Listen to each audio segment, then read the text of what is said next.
Okay guys, seperti yang kita tengok pokok ni dah 10 tahun juga. Tapi dia macam merajuk. Sebab apa? Sebab mungkin ada buat construction apa semua. Dia kacau lah kitaran hidup dia. So apa yang kita beri kat pokok ni? Ada benda yang kita kena beri. Dia macam perempuan juga. Kalau perempuan merajuk, kita kena bagi coklat dengan bunga. Sama juga dengan pokok. Pokok ni kita rawat dia dengan racun ke yang sepatutnya lah. Lagi satu, kita guna soil care. Soil care ni macam coklat dia lah. Kita bagi dia makan. Kita bujuk dia, kita belai dia, barulah dia tak merajuk. Sebab pokok ni masih berpotensi untuk berbuah, berbunga, masih sihat, boleh kita rawat lagi. Untuk pokok yang ni kita guna dos 8 hingga 10 kilo. Kita gunakan 8 kilo lah hari ni. Kita letakkan soil care.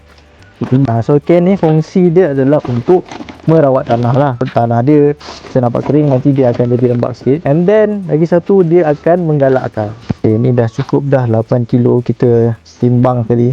Memang kita accurate lah 8 kilo. Kita dah ada 8 kilo soil care untuk pokok ni. Cara taburan dia, SOP pembajaan dia, tabur di dalam kanopi.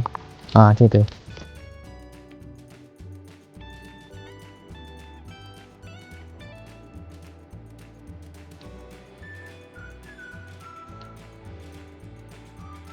Okey, selesai sudah. Kita dah tabur soil care 8 kilo satu pokok. InsyaAllah dalam beberapa minggu kita akan nampak lah hasil dia. Pokok ni makin sihat. Itu saja SOP pembajaan untuk soil care.